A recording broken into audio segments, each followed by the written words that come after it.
Pak.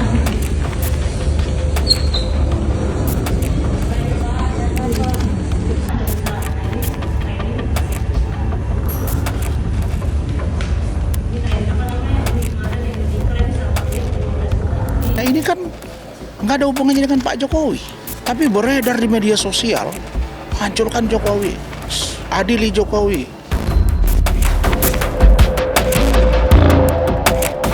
Pak Jokowi kan nggak ikut-ikutan urusan ini, makzulkan Gibran, lah apa hubungannya dengan ini? Unjuk rasa kali ini adalah yang terberat ya menurut saya.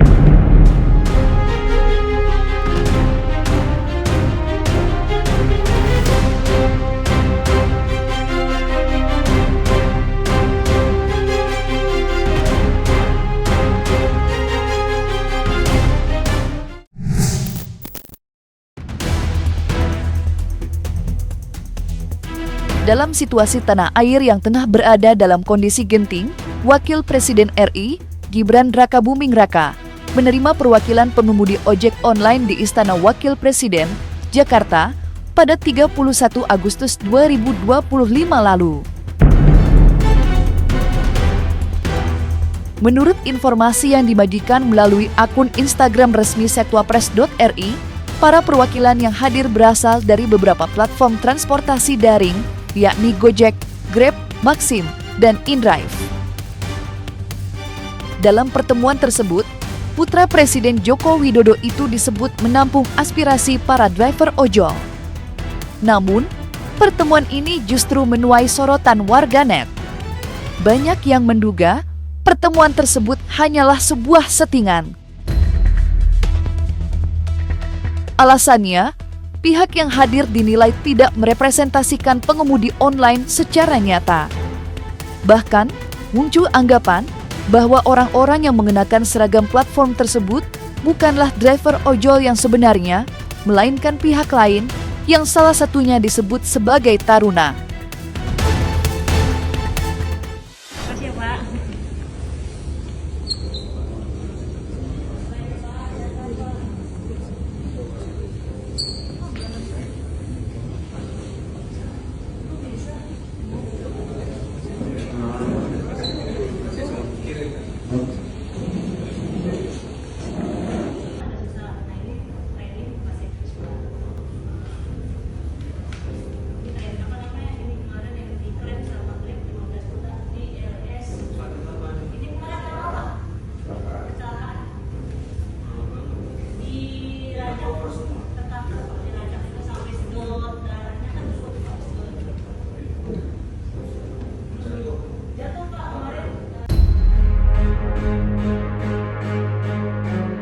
Belum reda dengan isu sebelumnya, nama Wakil Presiden RI, Gibran Rakabuming Raka kembali menjadi sorotan publik setelah mencuatnya usulan pemakzulan terhadap dirinya. Isu tersebut semakin memanas di ruang publik hingga menimbulkan gelombang reaksi dari warganet yang justru menyeret kembali nama mantan Presiden RI, Joko Widodo. Menanggapi hal itu, praktisi hukum Rasman Arief Nasution angkat bicara. Ia menegaskan bahwa tidak sepatutnya nama Jokowi terus-menerus dikaitkan, terlebih dalam wacana pemakzulan terhadap Gibran.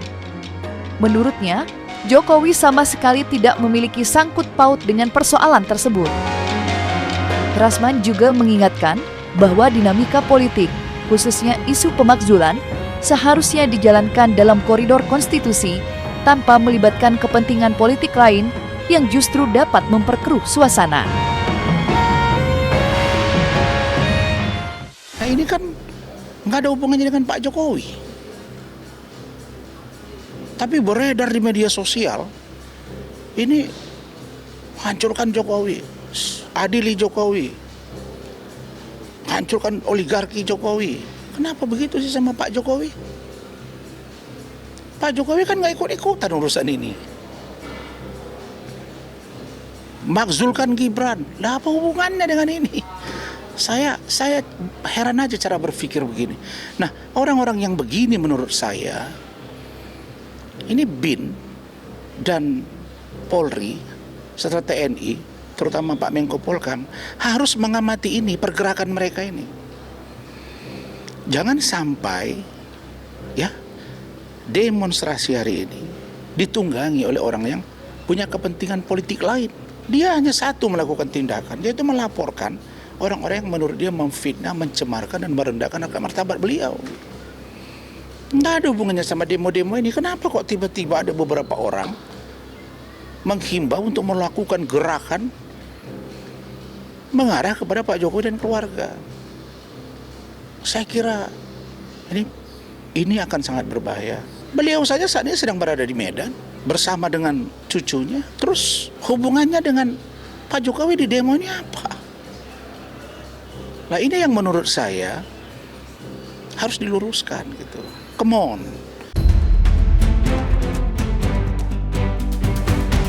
Di sisi lain, gelombang unjuk rasa yang terjadi di berbagai daerah dan kerap diwarnai kericuhan turut mendapat sorotan dari praktisi hukum Rasman Arif Nasution. Sebagai pihak yang menegaskan dirinya netral dalam menyikapi situasi ini, Rasman menilai akar persoalan tersebut muncul akibat DPR RI yang dinilai kurang peka terhadap suara dan keluhan masyarakat. Menurut Rasman, wajar jika masyarakat mengecam keras usulan DPR. Terlebih, ketika Presiden Prabowo Subianto saat ini tengah berupaya melakukan penghematan anggaran negara demi menjaga stabilitas keuangan pemerintah. Ia menilai, langkah penghematan yang dilakukan Presiden justru patut didukung, sehingga setiap kebijakan seharusnya disinergikan dengan kondisi nyata rakyat, bukan malah menimbulkan keresahan baru. Rasman pun mengingatkan agar wakil rakyat benar-benar memahami aspirasi yang berkembang di tengah masyarakat. Menurutnya, setiap keputusan politik harus mengutamakan kepentingan rakyat, bukan sekadar agenda kelompok tertentu. Saya melihat demo ini kan sudah berlangsung 5 hari. Dan sepertinya leadership dari Bapak Prabowo sedang diuji. Begitu juga dengan kepemimpinan dari Pak Kapolri, Pak Listio Sigit Prabowo, dan Panglima TNI Bapak Agus Subianto. Sebenarnya rakyat itu melihatnya begini. Ini kan Bapak Presiden mengatakan bahwa kita lakukan penghematan. Semua anggaran instansi pemerintah dikurangi. Lalu kemudian Presiden memerintahkan Menteri Keuangan juga untuk benar-benar memvalidasi keuangan secara baik agar anggaran ini benar-benar sampai ke masyarakat, dimanfaatkan sebesar-besarnya oleh masyarakat, dan itu kita support. Tetapi DPR RI sepertinya kurang peka gitu. Masa di saat yang bersamaan Presiden perintahkan untuk semua instansi untuk istilahnya itu ikat pinggang. Anggaran kita sedang digunakan untuk kepentingan rakyat, makanan bergizi gratis, kesehatan, pertanian, dan lain-lain. Nah, pada saat yang bersamaan DPR RI justru membuat tunjangan rumah dinas atau uang penggantian rumah dinas. Jadi uang kontrak rumah dinas ini atas dasar apapun seharusnya tidak perlu di-up ke media dengan sebutan angka sekian. Penjelasan ini sudah berbeda dari Pak Adis Kadir, diluruskan oleh Pak Sumi Dasko. Rakyat kadung curiga, ada apa gitu. Presiden mengatakan kita sedang dalam penghematan, tapi kok DPR tidak sensitif, kan ke sini arahnya. Ditambah lagi dengan statement dari Ahmad Saharoni yang mengatakan bagi siapapun yang menyuruh DPR dibubarkan adalah gitu. Disampaikan dalam preskon di Sumatera Utara, ada Kapolda di situ, ada Kajati di situ. Dan dia tidak menganggap pernyataannya itu keliru. Ditambah lagi dengan joget-joget ria oleh Uya Kuya, oleh Eko, dan teman-teman. Dan sikap joget ria ini ditanggap oleh masyarakat tidak peduli, tidak punya sense of crisis, kira-kira begitu. Ditambah lagi pernyataan Uya Kuya dengan Eko yang menyebut honor mereka itu sebagai seorang artis besar dibanding dengan tunjangan itu. Nah, jadi akumulasi semua ini muncullah demonstrasi itu. Gelombang kritik masyarakat yang diwujudkan melalui unjuk rasa di berbagai daerah, khususnya di ibu kota, turut mendapat perhatian dari Ketua Umum Partai Demokrat, Agus Harimurti Yudhoyono. Dalam konferensi pers yang digelar, AHY mengingatkan kepada seluruh kader Partai Demokrat untuk lebih berhati-hati dalam menyampaikan pernyataan publik. Mengingat situasi politik saat ini tengah memanas akibat polemik tunjangan DPR RI. Menurutnya, sikap dan ucapan para kader partai akan sangat menentukan bagaimana masyarakat menilai kredibilitas dan keberpihakan partai di tengah kondisi sensitif ini.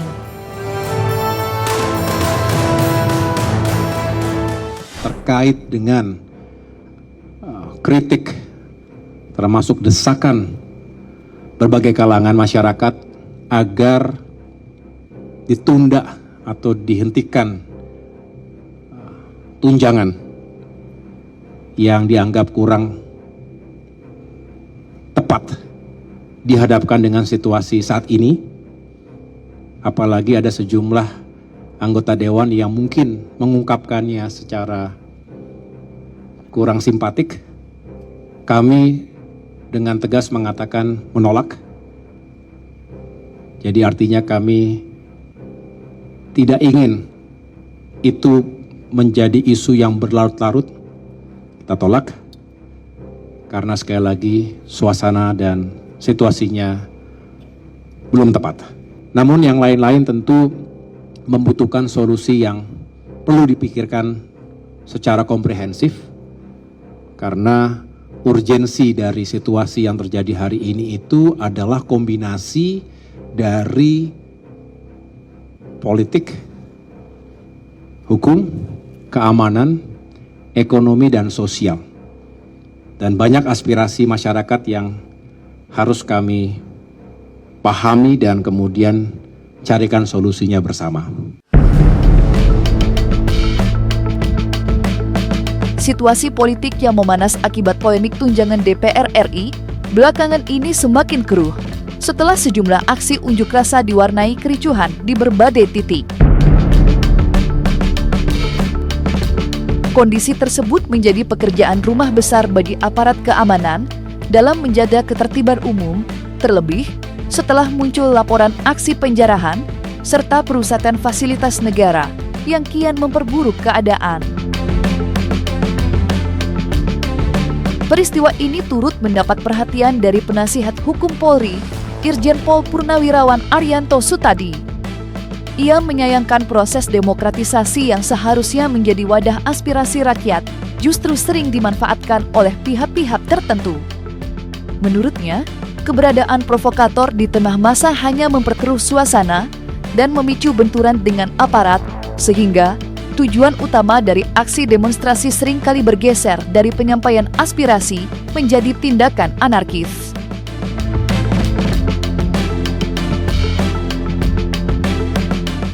Kalau menurut saya sih kita tuh lagi menghadapi musibah ya.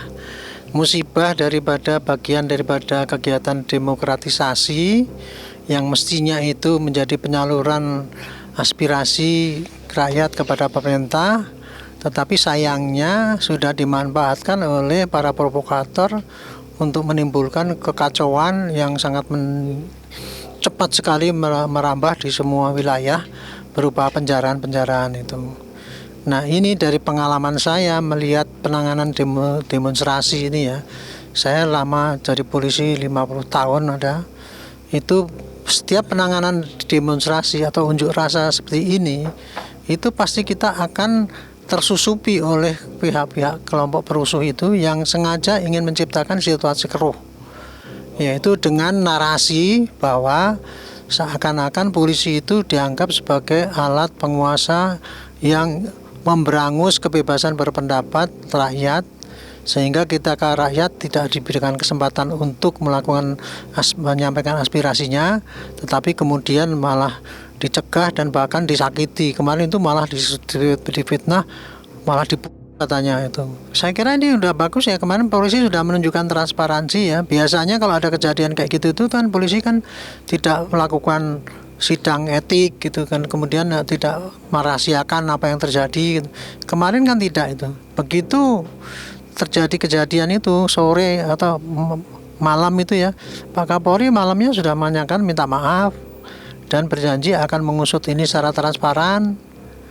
Dan kemudian pasti nanti, dan saat itu juga kemarin sudah ditetapkan oleh Propam bahwa 7 orang itu langsung diputus kode etik, dituduh 1 melakukan tindakan berat, sedang kemudian yang lain ringan atau apa saya nggak ngerti ya, karena itu dianggap mungkin hanya ikut di dalam 1 itu, dia tidak ikut mengendalikan atau menyuruh atau ini, sehingga dia ya kebetulan ikut di situ aja, tapi kan dia tidak berusaha menghambat itu, sehingga itu termasuk melanggar yang ringan.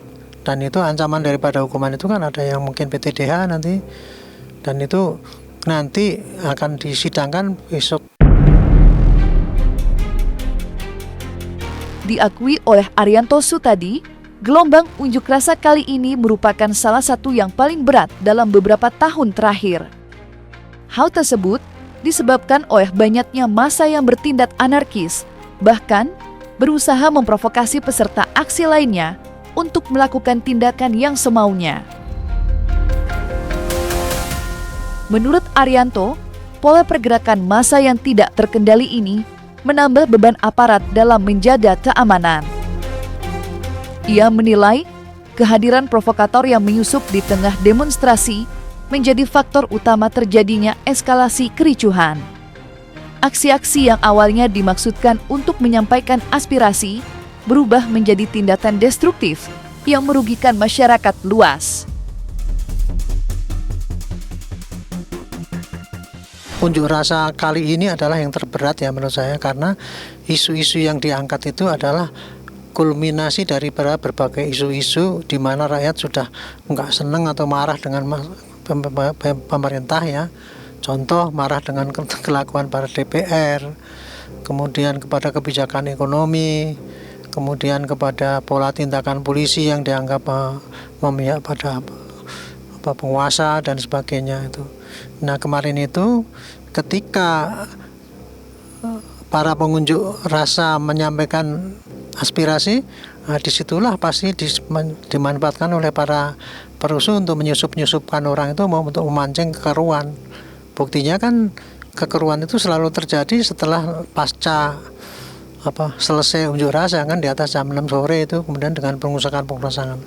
Syukurnya Bapak Presiden sudah mengambil alih pimpinan dan memerintahkan untuk meredakan kemarahan rakyat, menghimbau untuk penyampaian unjuk rasa dengan yang baik, dan kemudian memerintahkan petugas Polri untuk menindak tegas terhadap tindakan penjaraan yang merupakan anarkis gitu. Saya kira menjadi pelajaran kita semualah kepada rakyat ya, bahwa yang namanya penyampaian aspirasi itu ya, itu tidak akan rusuh kalau hanya disampaikan oleh para pihak yang ingin menyampaikan aspirasi.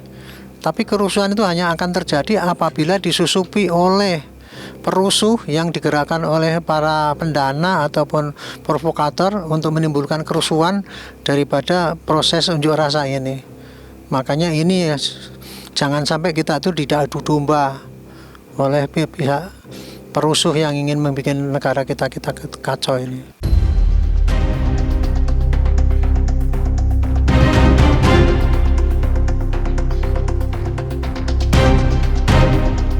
Nah, selesai sudah Cumi Lovers. Jangan lupa untuk like, subscribe, dan juga share channel YouTube Cumi Cumi.